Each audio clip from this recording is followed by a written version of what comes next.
I think the problem is that we misunderstand what confidence actually is. Confidence is a lag indicator. It's the prize that you win at the end, right? The lead indicator is commitment and courage. So when it's like, you know what, I'm going to wait to do that race until I get the gold medal, and then I'll do the race. It makes zero sense. You have to do the race in order to have a hope of winning the gold medal. So confidence to me is the prize. It is the sense of, I can do this.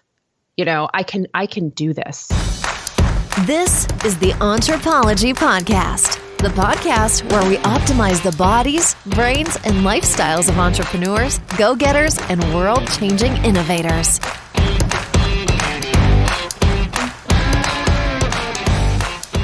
Welcome to the Anthropology Podcast. I'm your host, Dr. Megan Walker. As a naturopathic doctor and anthropologist, I optimize the health and performance of badass women working to change the world as entrepreneurs and go-getters.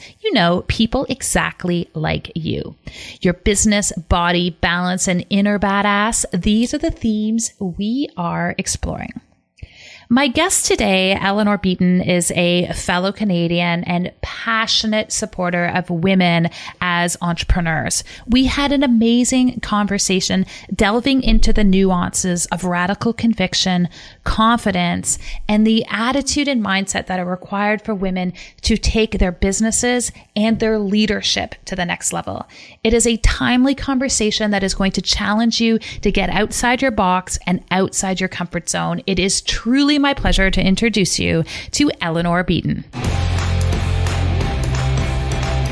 Eleanor Beaton, welcome to the Anthropology Podcast. It's so great to be here and to speak with you directly. Well, I'm excited, right? We were just saying that before we jumped in, that we have these, our circles are like a Venn diagram. We've got this sort of overlap in the middle, and it really is delightful to finally have an opportunity to unpack some of your brilliance as it pertains to women and leadership and business, and I think the opportunities that are sitting right in front of us right now. And as we get into that, Eleanor, I would love, as we get started, for you to just share with my listeners and my community a little bit about you. What brought you to this place in your career where you're at today?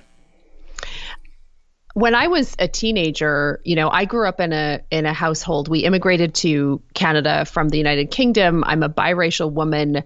My mother, she stayed at home and raised us while my dad brought home the bacon. And I can remember she was driving me to a basketball practice. And she and my father had gotten into an argument about money. And she was very frustrated because she did not make her own money. And she felt that in that moment, she felt very disempowered. And she turned to me, and I can remember she's driving a Dodge minivan. She's gripping the steering wheel. And she turns to me and she says, "Eleanor, money is power. Always make your own." And it really inspired in me this desire for financial independence. And, to claim financial independence, I believe in today's world, entrepreneurship is the best path for women. And so that experience and that sort of fire to claim financial independence and to support other women to claim financial independence, that's really the heart of why I do the work that I do today. I appreciate that story and that personal piece, because I find when we have that why behind what we do, it just fuels everything in an entirely different way. And I love how you frame this right out of the get-go. Like we're not beating it around the bush here. We're talking about two really critical elements that I find as women, we kind of dance around but don't want to name. And that is financial autonomy. You said financial independence and power. Mm-hmm. I feel like those are two things right off the bat. We have a whole cohort of people, I was going to say who are driving to work, but no one's driving to work right now, who are listening to this podcast. We're like, oh, I don't want that. I mean, I don't need lots of money and I don't need power. That's not what this is. I've had this conversation a few times with women this week. Can we just start there and unpack that a little bit? Why is that so triggering in your opinion for women? Oh, that's such a good question. Because historically, we have been raised in a culture that while, on one level, this is changing, on another level, it takes time to develop past millennia of conditioning, right? And so for many, many, many years in our culture, a woman is somebody who is provided for by her father, by her partner, and so this idea of getting it for ourselves and of having that kind of financial independence, while we may have been raised to want those things, there's still a lot of conditioning that it's okay to, do well in school, to go to university, to start a business. But the idea of explicitly, like having explicit ambition around these things, I think is still tenuous for many women. So I think there's a lot of conditioning that goes into that.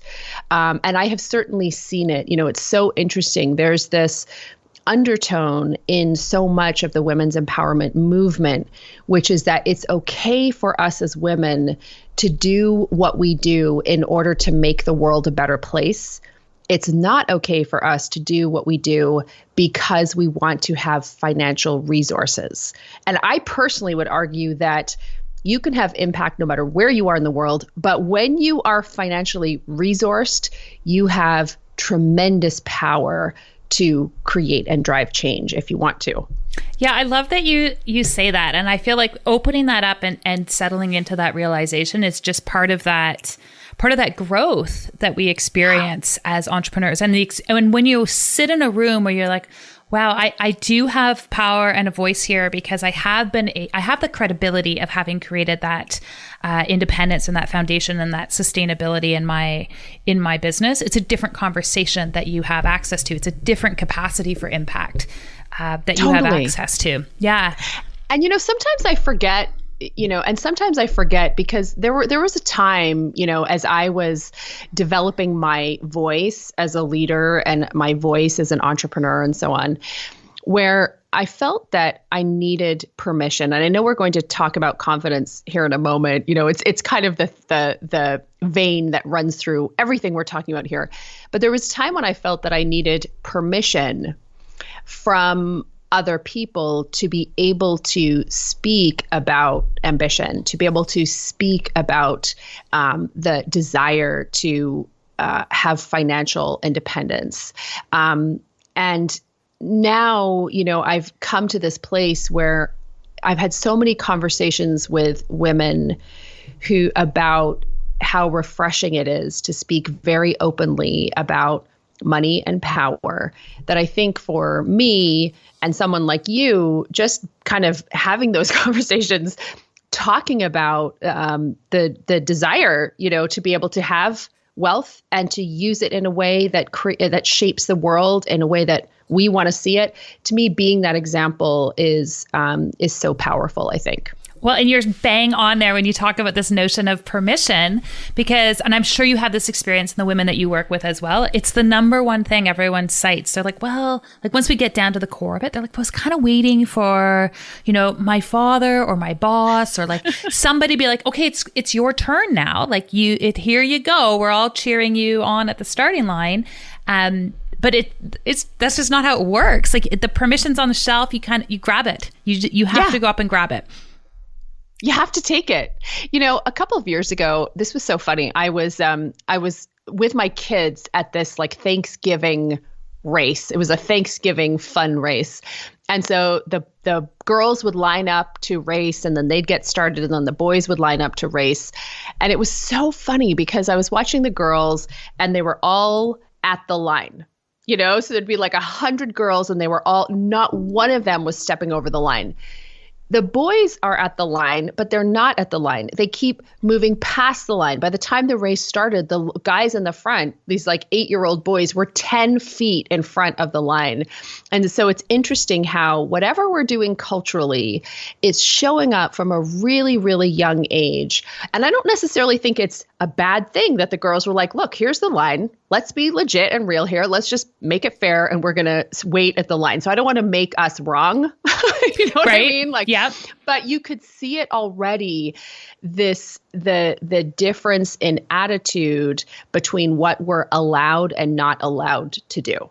It's so true. And it's funny because I had a psychotherapist on the show, oh gosh, let's say 40 episodes ago. And we were just talking about growth, and we were talking about sort of stages of independence. And she just mentioned, she was like, well, what happens is you reach a point in life where you transfer authority from your parents. And my subconscious brain filled in the blank. It was like, to your husband. And then she was like, to yourself. And I caught that it interrupted my pattern, because there's no part of my conscious belief that's like, oh, I transferred all my authority over to my husband. Anyone who knows my husband and I was like, yeah, that's not the case. They're like, no. But I stopped the interview and I said to her, like, okay, let's unpack where my brain just went with this. I think we talked about it openly, but I was like, wow, like that was deep in my cells of subconscious that I filled in that blank that way. But if I'm doing that, and I've been deeply conditioned to sort of respect the autonomy of women and us as individuals, I'm like, I can't even imagine if you hadn't been exposed to those conversations, right? What's happening to you at that moment of coming to age. Like it was a very eye-opening experience for me. Well, you know what's so interesting, and I love this conversation because I suspect so many women can relate to it. Like, we are independent women. We have been raised in many cases, by people who encourage that inside us. And yet we're still a part of a culture.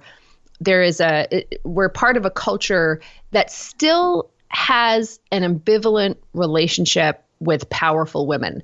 It's so interesting. Like, when you look at, like, let's take, classical antiquity, which is, Roman and Greek culture, a huge source of inspiration, of stories, of literary allusions, like that that if you grew up, in North America or in Western culture, let's say, that culture very much has shaped how, our upbringing or our stories, or, a lot of how we've grown up in this culture, let's say. So what's so interesting about that, take somebody like Medusa, the head of snakes.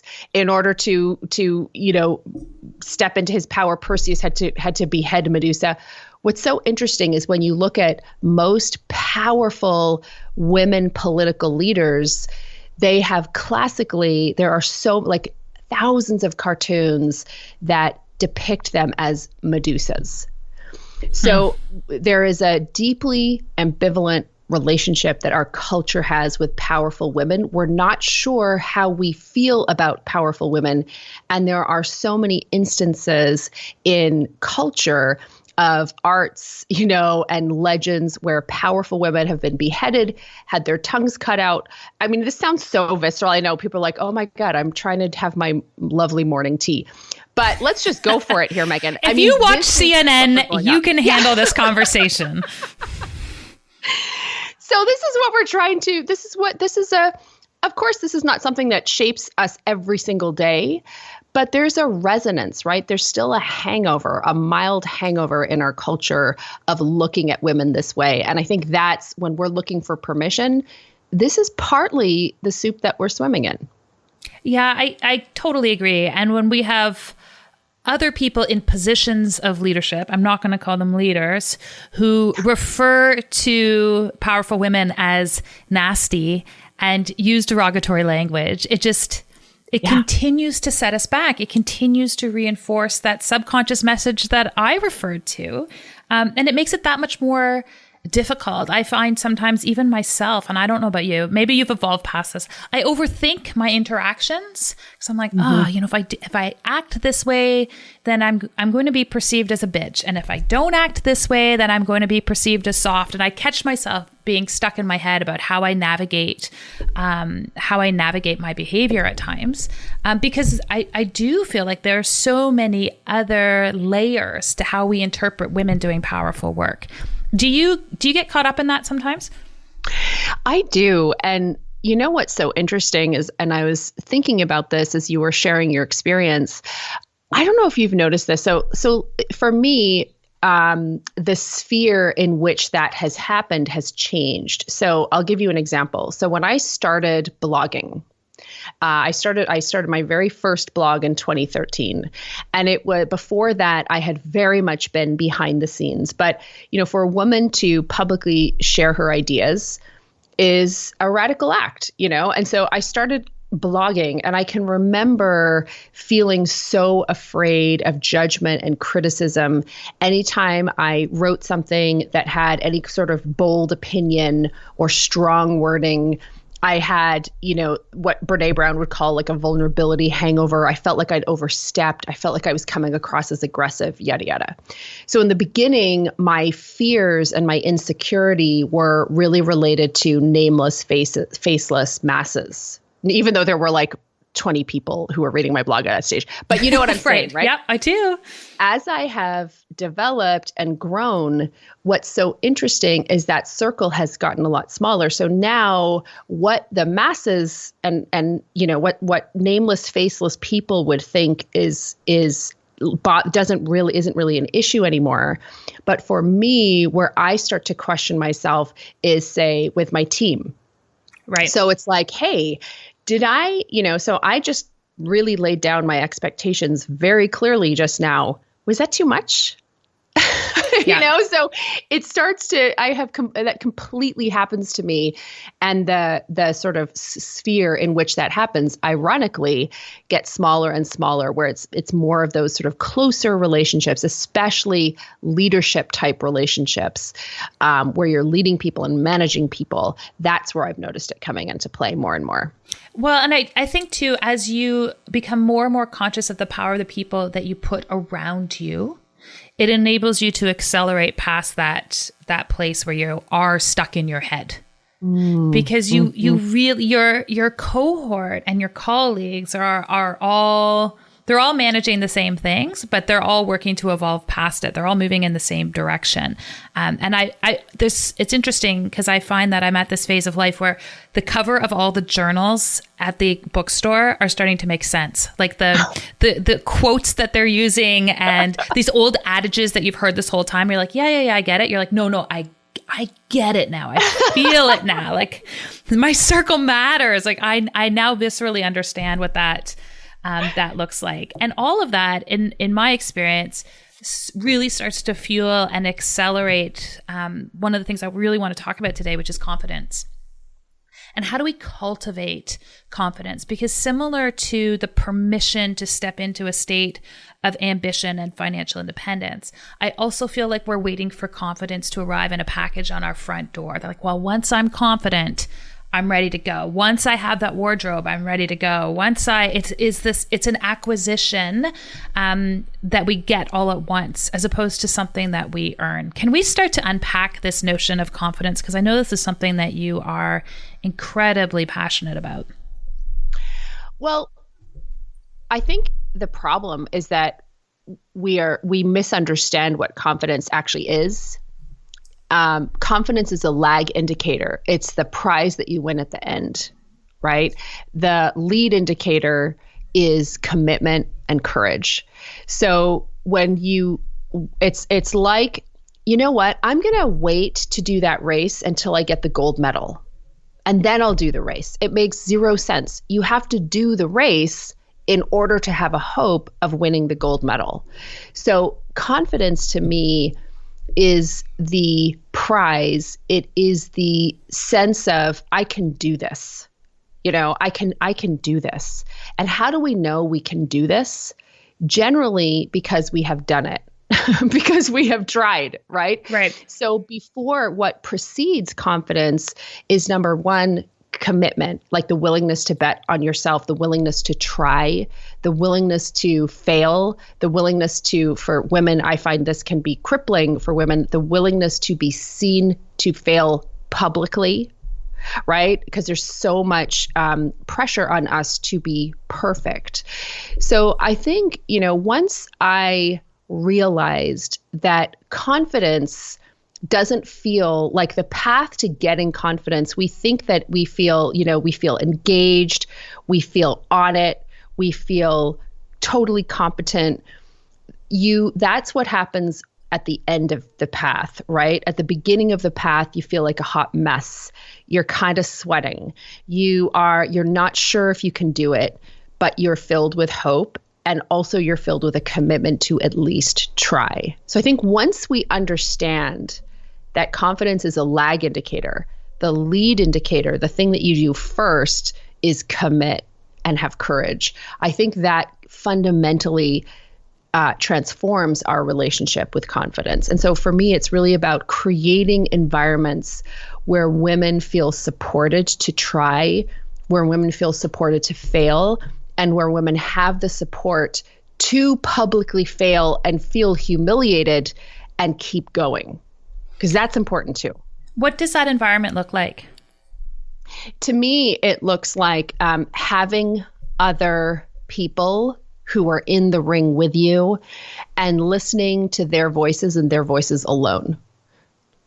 That's it. I think that, and so it's really starting to edit down who you listen to, and whose opinion matters to you, and who you allow to shape what steps you take, and who just doesn't have a seat on the jury. Cue the mastermind culture. Right? Yeah, absolutely. It's the most powerful work that I've done personally and professionally is, like I said, surround myself with a group of people who are all equally committed to that next level. Eleanor, how do you feel about the term "fake it till you make it"? It's so interesting.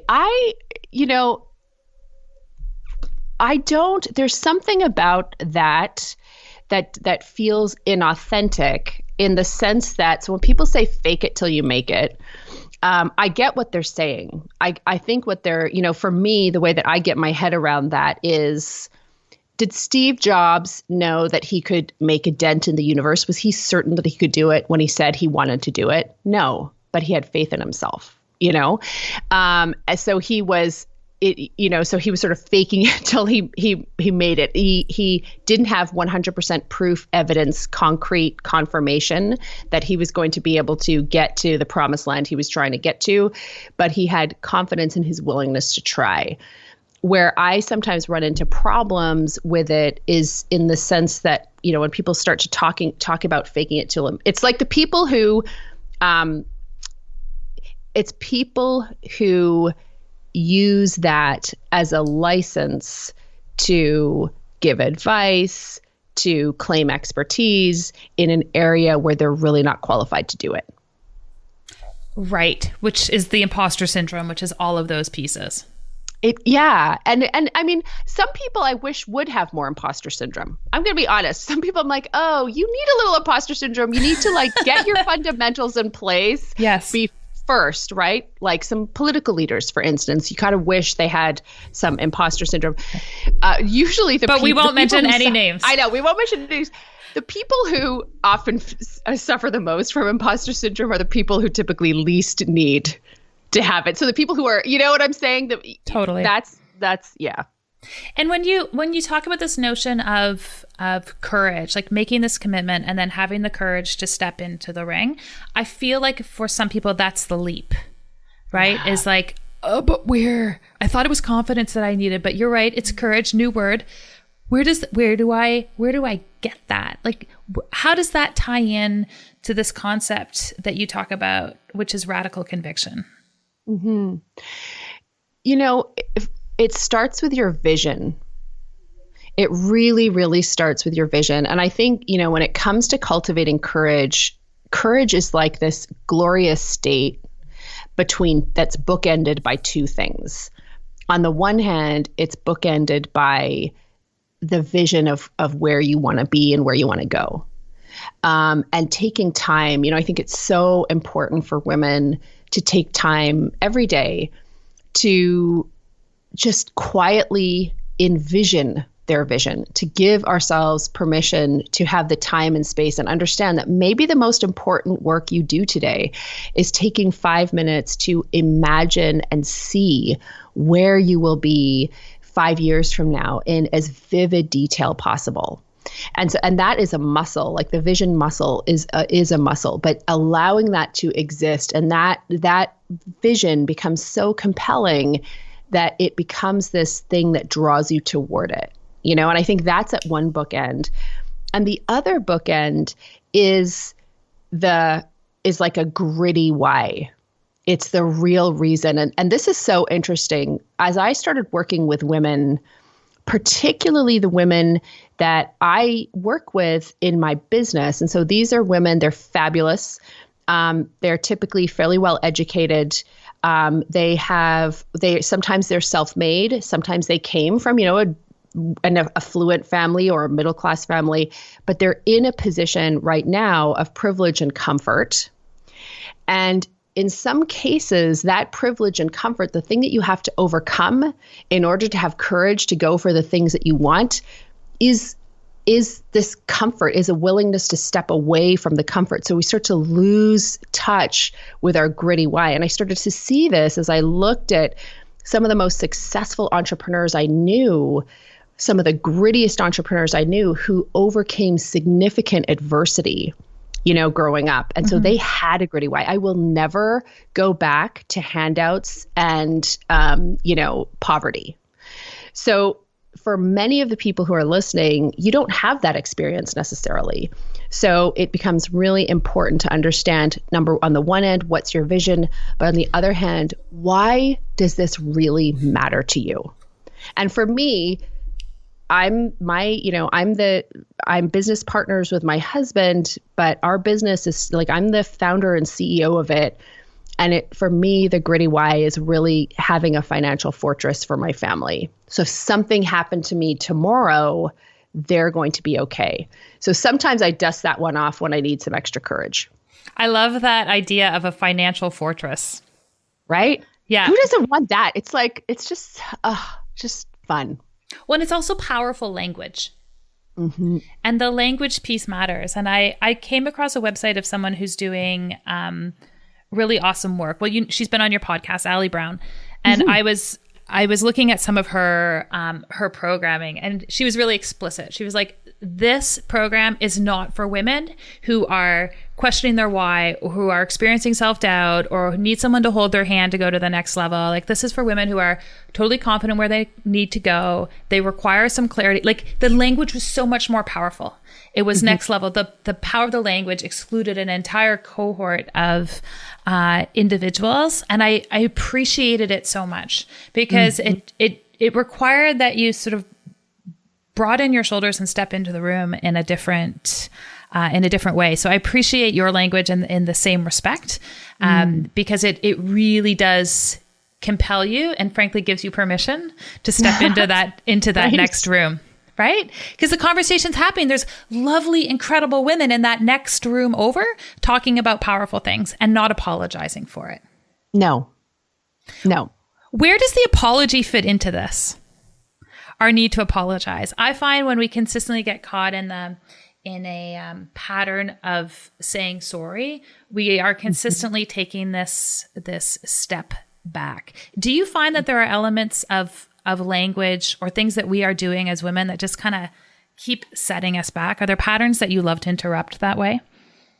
Yeah. And I mean, there are patterns that I have worked and continue to work really hard to root out of my own language.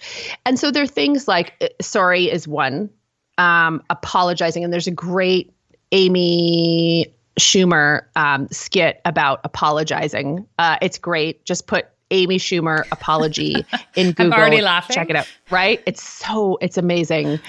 But it's this idea of sort of making ourselves smaller, making our ideas smaller. So things like this, saying something and then saying, does this make sense?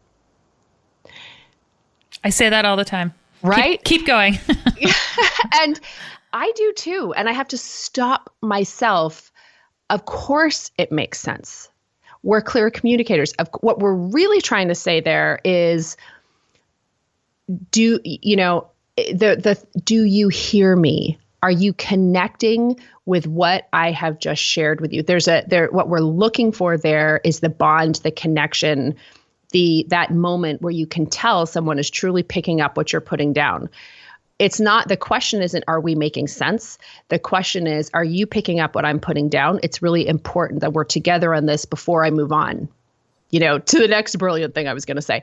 So that's an example where we have, there is sort of a conditioning to somewhat demean ourselves in order to, in order to provide support, to somebody else. And so I think these are the kinds of things that they're just these little, they're little hangovers. They're little reactions. They're reflexes.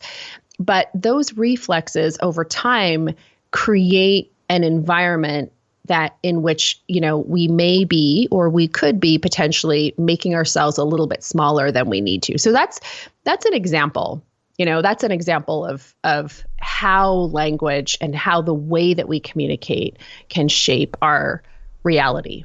Yeah, I did a podcast a little while ago talking about the word just and how I worked so hard to remove it from my vocabulary, because it was this, I would reread things. I was like, whoa, I just demeaned my idea. Whoa, I'm just minimizing whoa, I'm trying to make them feel comfortable, as opposed to, like, it is a word that I have abolished from my vocabulary as much as I can. But to me, that's the example, right? Yeah, exactly. Eleanor, talk to me a little bit about the women that you work with and the process that you take them through. I mean, you talk about right on your website, it took one type of confidence to get you where you are today, and the next chapter will require a whole new level of self-belief. And I use this analogy that, we come into the train station on one train, but the next level of our career in life often requires that we get off and move on to a new vehicle. So it completely conjured that idea. But I'd love to hear a little bit more about who you work with and what kind of process you take them through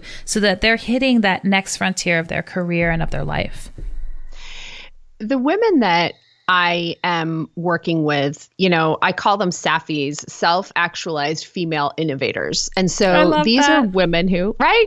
Just they're the women who'll change the world. And so these are typically women who have been successful for a long time and now are craving impact, significance. So I'll give you an example. The sort of classic woman in my community is a woman who probably has an advanced degree of some sort, who is excellent at taking a look at the path, understanding the path, walking the path, getting to the summit. So very often they've had successful business careers. They've been successful for some time. Maybe they have been an executive or a vice president or a director inside some kind of corporate organization potentially. And now they are looking to, for so many women, we get to the pinnacle and then we're like, is this it? Really? Like I have so much more. And that's those are my people, right? And so at that point, it's really all about impact. And many of them understand and see that their impact has to happen. The only way that they're going to be fulfilled is for that impact to happen inside the container of entrepreneurship, right? So entrepreneurship has been such a fantastic development for feminism, worldwide. But anyway, so now you go from being kind of a mistress of a domain, a master of a domain, and now you are moving into the messiness of entrepreneurship, where it is all about trying things, iterating, moving quickly, articulating your vision. There are not, lengthy corporate leadership development and mentoring programs so that you can, bring people up. You have to be fast. You have to be explicit in what you expect. You need to be compassionate yet exacting all at the same time. So the work that I do with those women in some cases is very tactical around putting in place sort of structures in their business. But there's this other side of it, which is very much about becoming. So becoming the woman leader that in many cases they started their business as a way to become all along. I love that. And you said something in there. You said entrepreneurship as a vehicle for feminism. And I just stopped there for 1 second because I was like, yes, I have believed this and talked about this for so long. But the place I'm usually talking about it is in a mastermind, which is predominantly men.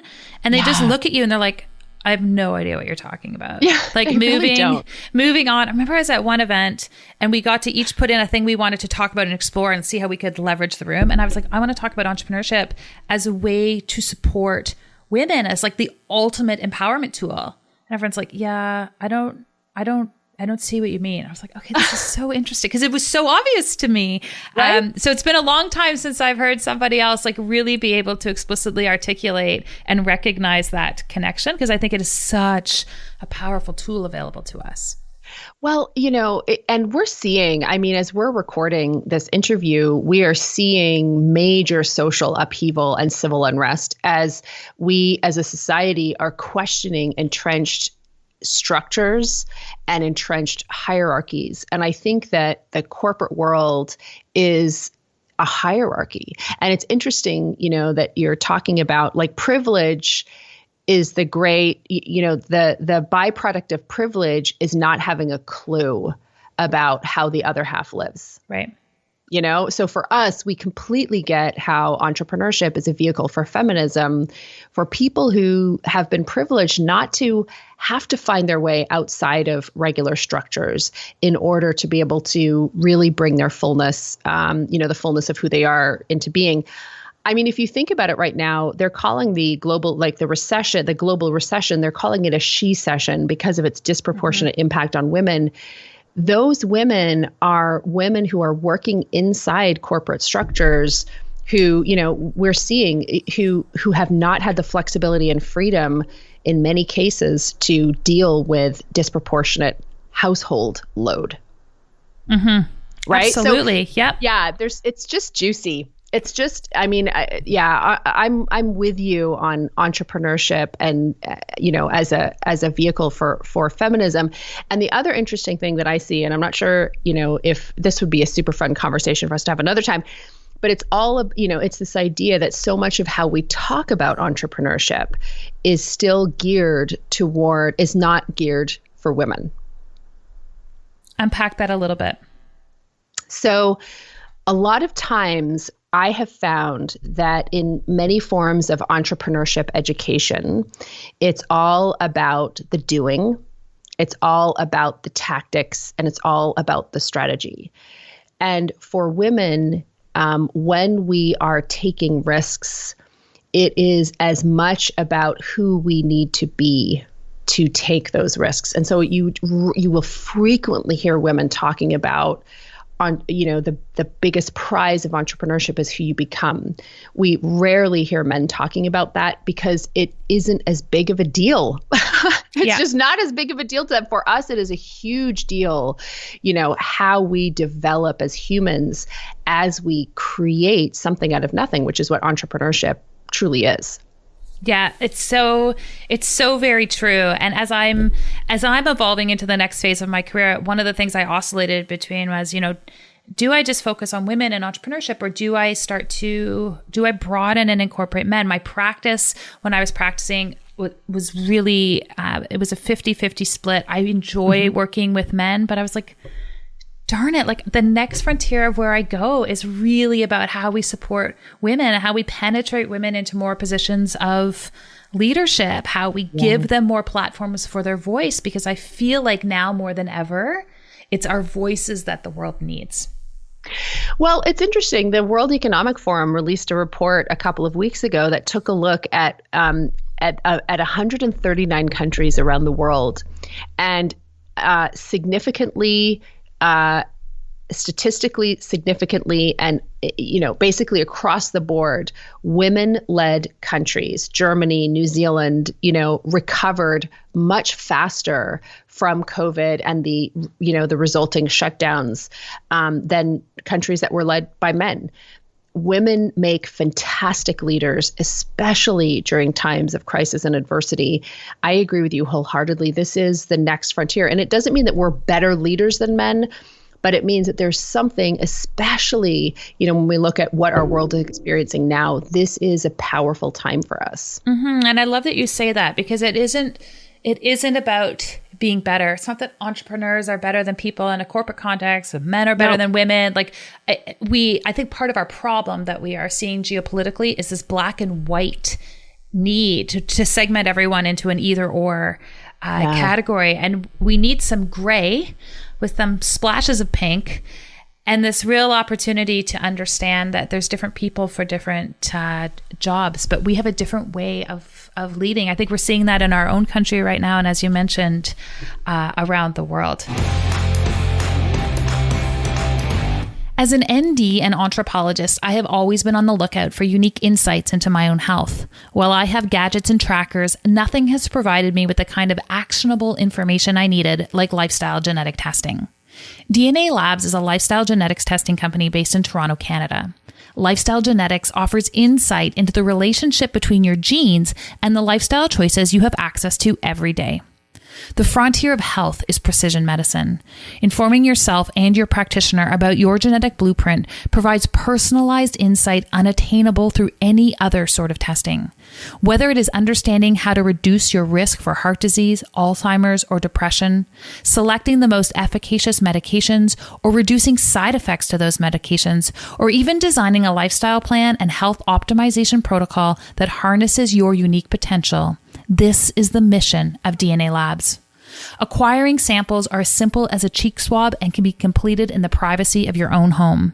For public listeners in Canada and the US, until July 30th, you can receive a 15% discount for online orders when you enter Anthropology 2020 at dnalabs.ca. For practitioners, you can access a pro panel and practitioner pricing by sending a message to contact@dnalabs.ca. Eleanor, we could have this conversation all day long, but I think that this is a perfect place to transition into a series of questions that I call our KPIs. So just like we have key performance indicators in our business, I believe that we have them in how we live our lives as well. So if you'll indulge me, I've got some rapid fire questions for you. Let's do it. What is the most impactful book you have read during the pandemic? Kindred. It's a novel by the great science fiction writer Octavia Butler. I love it when we pull in science fiction or fiction in general with entrepreneurs. So, okay, great. I'm going to check that out. What's the one thing you are most consistent with respect to your health? Meditation. I'm not surprised. What is something totally badass about you that people would not otherwise know? I am a really excellent juggler. Oh, okay. Legit. I love that. I'm just going to take a break once. We had somebody on the podcast once. I asked this question. He's like, "Oh, yeah, I really like to mountain bike." And I was like, "That's cool." He's like, "On my unicycle." And I was like, "What?" Mic drop. So that's awesome. I love the juggling. I'll soon have like a full circus that I can pull together. Yeah, totally. What do you do for fun or play? I read. Fair. And last question for you, Eleanor. Entrepreneurism, are we born this way or do we learn to become entrepreneurs? We learn. I love it. Eleanor Beaton, it has been an absolute pleasure. Where can I send people to learn a little bit more about what you're up to? If you like podcasts, you should check out the Power Presence Position show, which is my podcast. Amazing. We'll hook everyone up in the show notes. Thank you so much for your time today. Thank you. It was a pleasure.